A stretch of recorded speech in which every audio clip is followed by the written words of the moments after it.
La historia del diluvio, uno de los relatos más conocidos y comentados de toda la Biblia, no comienza con las lluvias torrenciales, ni con el arca flotando sobre las aguas.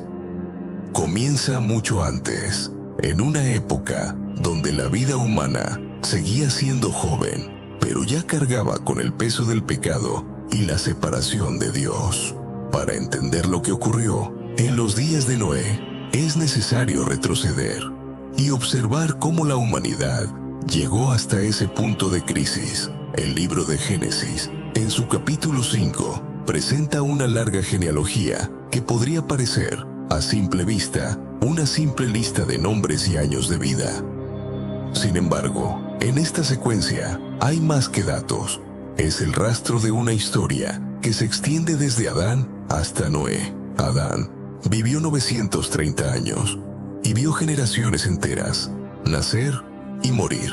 Después vino Set, Enos, Cainán, Mahalalel, Yared, y así, cada patriarca dejando su huella y transmitiendo, generación tras generación, no solo la vida, sino también el eco de la caída en el Edén. Los hombres de aquella época vivían siglos, y la tierra aún guardaba vestigios de la fuerza original que Dios había puesto en la creación. Pero incluso en medio de esa longevidad, la muerte seguía siendo el recordatorio constante de que la desobediencia tenía un precio. Un nombre resalta entre todos: Enoc, quien caminó con Dios y desapareció porque Dios se lo llevó. Su vida, diferente a la de los demás, es como una luz que brilla en medio de una genealogía marcada por la frase "y murió".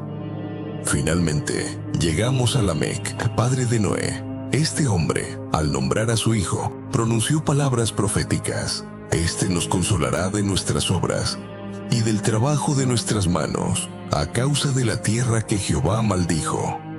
Noé nació bajo una expectativa distinta, como si en él hubiera una promesa de alivio frente al peso que la humanidad cargaba.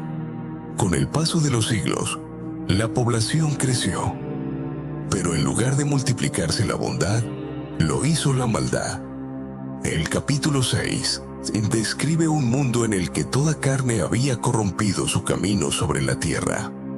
Los pensamientos del corazón humano eran de continuo al mal. La violencia llenaba las ciudades y los campos.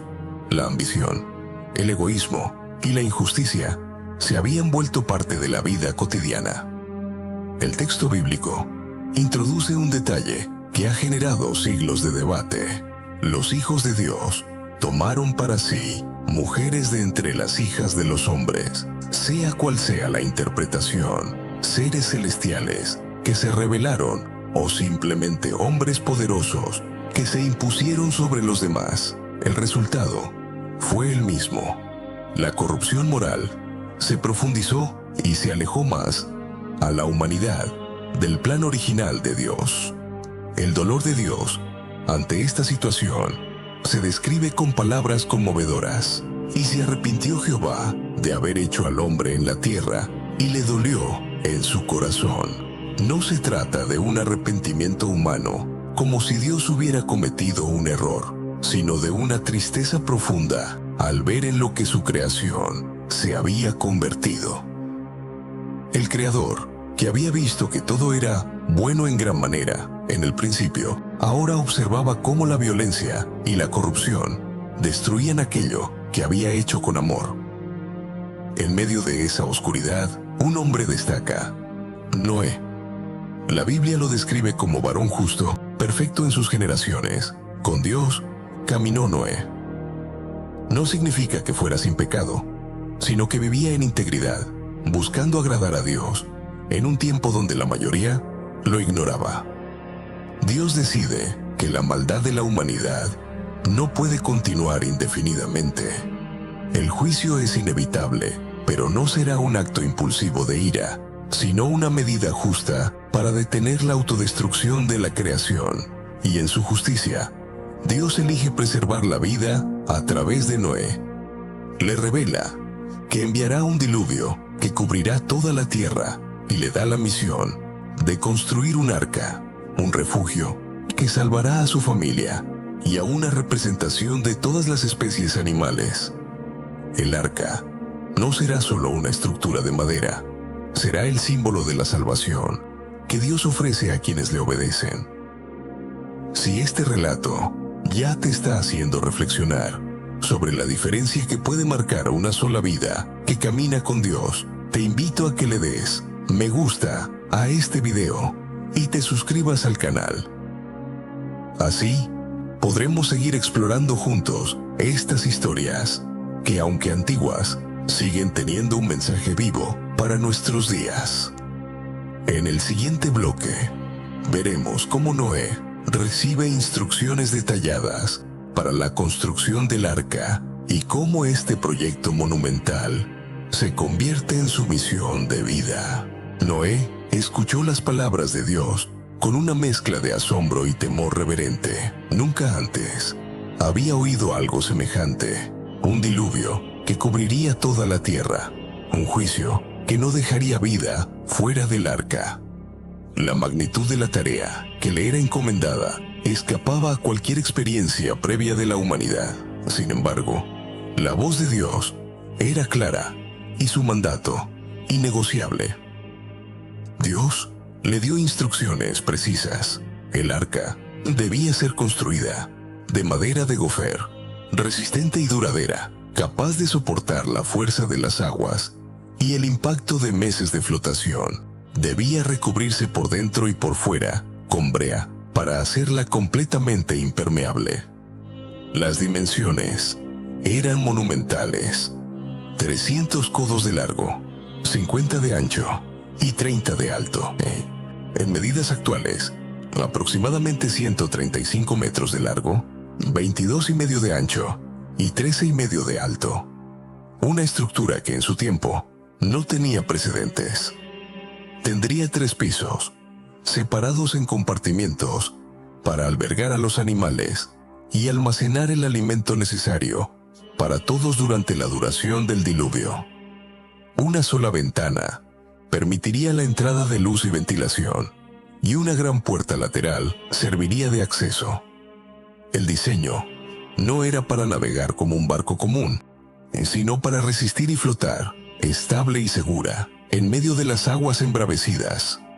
La tarea era colosal. Noé debía reunir la madera, cortarla, transportarla y ensamblarla. Cada viga y cada tabla eran fruto de esfuerzo físico y dedicación. La construcción del arca no fue un proyecto secreto.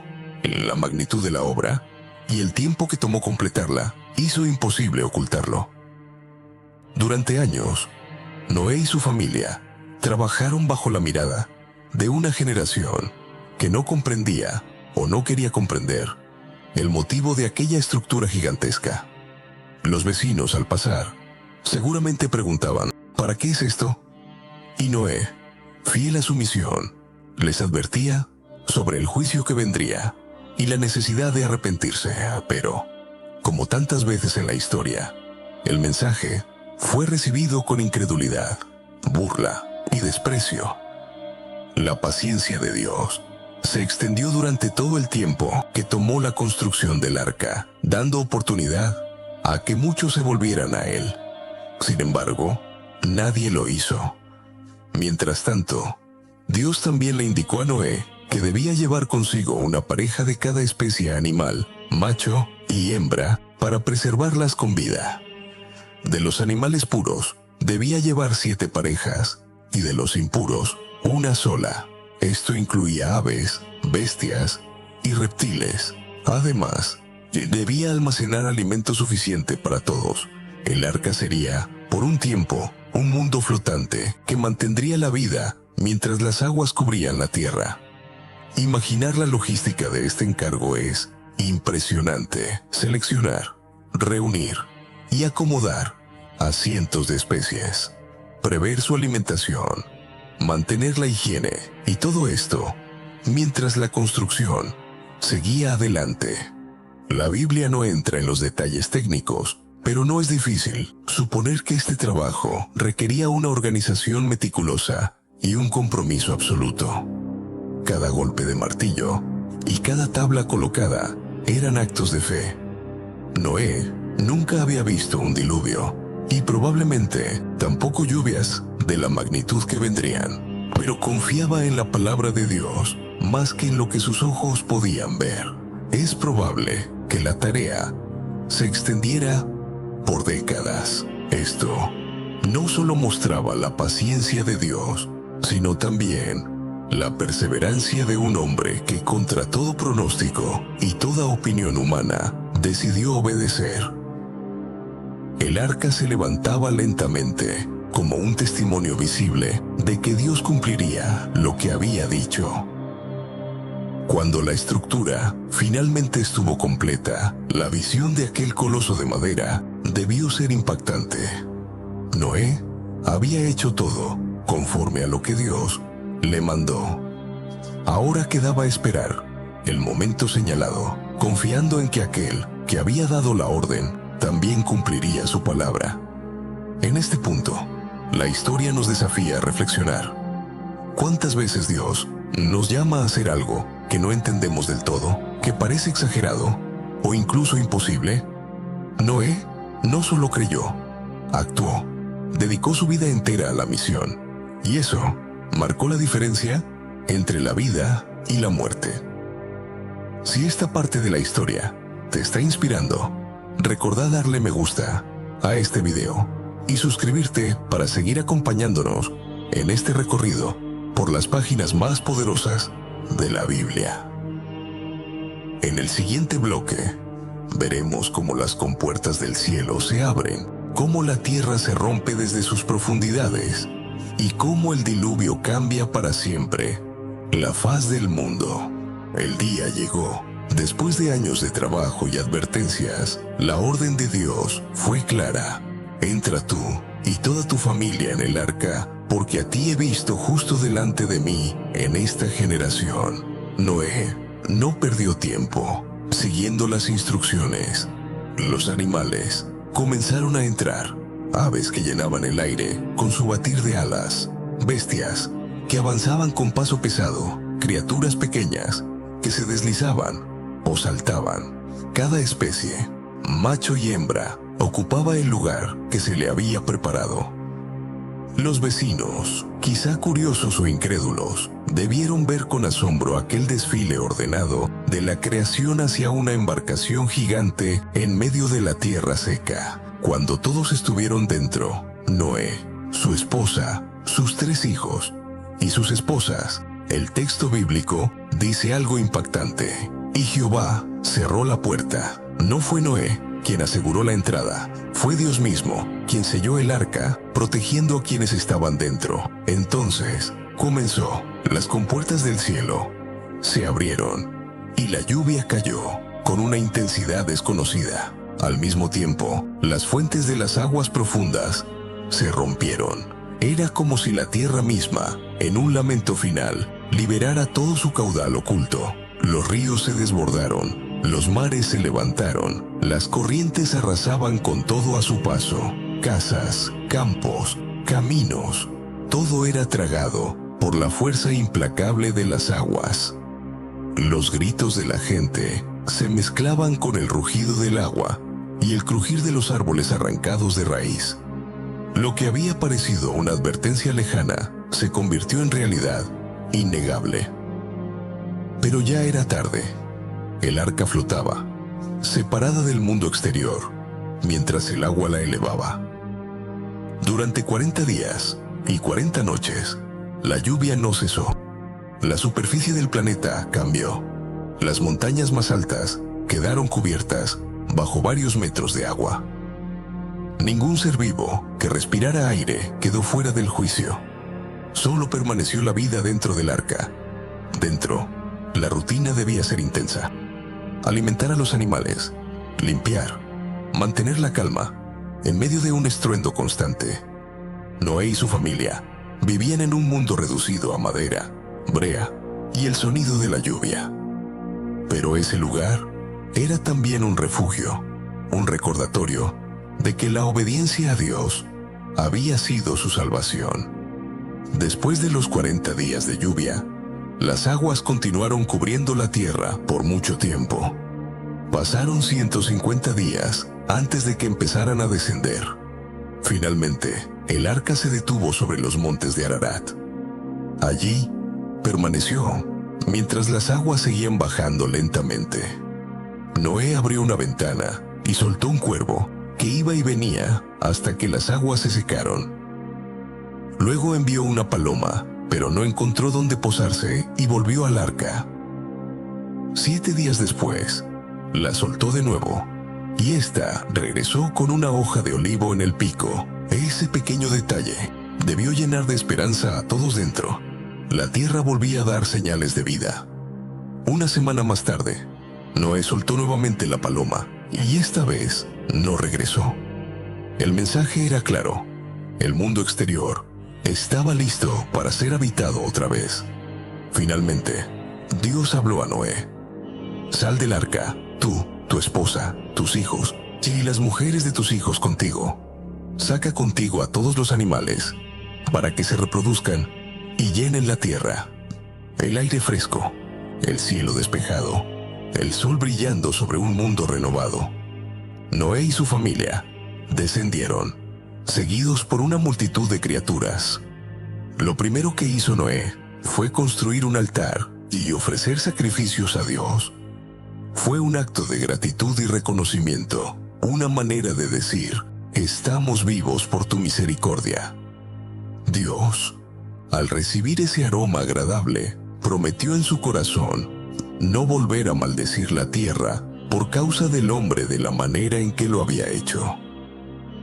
Mientras la tierra permaneciera, no cesarían la siembra y la cosecha, el frío y el calor, el verano y el invierno, el día y la noche. El diluvio había sido un juicio, pero también un nuevo comienzo, un mundo purificado, una oportunidad para empezar de nuevo, con la justicia y la obediencia como fundamentos. Si esta parte de la historia te conmovió, no olvides darle me gusta y suscribirte al canal. Nos ayuda a seguir trayéndote la Biblia, narrada de una manera viva y clara, para que puedas verla como nunca antes. En el próximo y último bloque, veremos el pacto que Dios hizo con Noé, el significado del arco iris y cómo este símbolo sigue hablando hasta el día de hoy. También conectaremos esta historia con lo que ya hemos visto en videos anteriores y reflexionaremos sobre lo que significa vivir como verdaderos guardianes de nuestro mundo y de las personas que nos rodean. El aire fresco después del diluvio tenía un aroma limpio, como si el mundo hubiera sido lavado hasta su raíz. Las colinas verdes, los arroyos claros y la tierra húmeda parecían un lienzo nuevo sobre el cual Dios estaba a punto de escribir una promesa eterna. Noé, sus hijos y sus esposas miraban un horizonte que nunca antes habían visto. Una tierra sin ciudades, sin huellas humanas, sin la corrupción que había llevado al juicio. Era, en todos los sentidos, un nuevo comienzo. Dios habló a Noé y a sus hijos, bendiciéndolos y dándoles instrucciones claras para este nuevo mundo. Les dijo: fructificad, multiplicaos y llenad la tierra. Era un eco directo del mandato dado a Adán y Eva en el principio. La humanidad, ahora reducida a una sola familia, debía volver a expandirse, a poblar la tierra y a cuidarla. Pero había también una nueva orden. Los animales, que antes vivían en armonía con el hombre, ahora tendrían temor, y temor reverente hacia él. Dios entregaba a la humanidad autoridad sobre las criaturas, no para abusar de ellas, sino para administrarlas. Una diferencia notable marcó esta etapa: el permiso para comer carne. Antes del diluvio, la alimentación humana parecía centrada en los frutos de la tierra, pero ahora Dios dijo que podían comer todo animal que se moviera, así como las plantas. Sin embargo, puso un límite. No debían comer carne con su vida, es decir, con su sangre. La sangre era símbolo de la vida, y la vida le pertenece a Dios. Dios también estableció un principio de justicia que resonaría a través de las generaciones. El que derrame sangre humana por otro ser humano, será derramada su sangre, porque a imagen de Dios hizo él al hombre. Con estas palabras, Dios subrayaba la dignidad de la vida humana. No era un mandamiento de venganza, sino un recordatorio solemne de que matar a otro ser humano es un ataque directo contra la imagen divina. Luego, vino uno de los momentos más significativos de toda la historia: el pacto del arco iris. Dios dijo: «He aquí que yo establezco mi pacto con vosotros y con vuestros descendientes después de vosotros, y con todo ser viviente que está con vosotros, aves, animales y toda bestia de la tierra. Nunca más será exterminada toda carne por las aguas del diluvio. Nunca más habrá diluvio para destruir la tierra». Y como señal de este pacto, Dios puso su arco en las nubes, el arco iris, con sus colores vibrantes que cruzan el cielo después de la lluvia. Sería para siempre el recordatorio de que, aunque el hombre pueda fallar, Dios mantiene sus promesas. Cada vez que el arco apareciera, sería como escuchar la voz de Dios, diciendo: «Aún hay misericordia, aún hay esperanza». Podemos imaginar a Noé y su familia contemplando ese arco iris por primera vez en un silencio reverente, sabiendo que eran testigos de un símbolo divino único. Pero la historia de Noé no termina ahí. Génesis 9 relata un episodio más íntimo y humano que nos recuerda que incluso los justos pueden tropezar. Noé plantó una viña y con el tiempo bebió del vino que produjo. Se embriagó y quedó descubierto en medio de su tienda. Uno de sus hijos, Cam, lo vio y en lugar de cubrir su desnudez con respeto, lo contó a sus hermanos. Sem y Jafet, en cambio, tomaron un manto, lo pusieron sobre sus hombros y caminaron hacia atrás para cubrirlo, sin mirar la desnudez de su padre. Cuando Noé despertó y supo lo que había pasado, pronunció bendiciones y maldiciones que influirían en el destino de sus descendientes. Este episodio, aunque breve, es un recordatorio de que incluso después de un nuevo comienzo, la fragilidad humana sigue presente.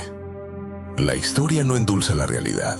La perfección no volvió después del diluvio, pero la gracia de Dios seguía operando. El relato del diluvio y el pacto con Noé se enmarca en un mundo antiguo donde las culturas guardaban recuerdos de grandes inundaciones. Historias como la epopeya de Gilgamesh muestran que el concepto de un diluvio universal estaba grabado en la memoria colectiva de la humanidad. Sin embargo, la narración bíblica se distingue por su énfasis en la justicia divina, la santidad de la vida y la promesa inquebrantable de Dios. En la mentalidad del antiguo cercano oriente, un pacto sellado por una señal visible, como el arco iris, tenía un peso legal y sagrado. Era un recordatorio constante, tanto para la parte que promete como para la que recibe la promesa. Así, el arco iris no solo es un fenómeno natural, sino un testimonio cósmico de un compromiso eterno entre el Creador y toda la creación. En el video anterior, vimos cómo la violencia y el pecado llenaron la tierra hasta el punto de provocar el juicio del diluvio. También vimos la obediencia de Noé, que construyó el arca a pesar de la incredulidad de su generación. Hoy hemos sido testigos del resultado de esa obediencia, la preservación de la vida y el inicio de una nueva etapa para la humanidad. La historia de Noé no es solo un relato del pasado, es un espejo en el que podemos ver nuestras propias decisiones. Nos recuerda que, aunque Dios es justo y no ignora la maldad, también es misericordioso y siempre ofrece un camino de salvación para quienes escuchan su voz. Si este video te gustó o te ayudó a comprender esta historia de una manera más clara y viva, te invito a que le des me gusta y te suscribas al canal. Tu apoyo nos permite seguir explorando juntos los relatos más profundos de la Biblia, descubriendo en ellos mensajes que siguen vigentes hoy. En el próximo capítulo, seguiremos el recorrido de la humanidad después del diluvio. Veremos cómo los descendientes de Noé comenzaron a poblar la tierra y cómo un nuevo acto de orgullo humano dio lugar a otro evento decisivo: la construcción de la Torre de Babel. Cuando miras el arco iris después de la lluvia, ¿lo ves solo como un fenómeno hermoso o recuerdas la promesa de un Dios que es fiel incluso cuando nosotros no lo somos?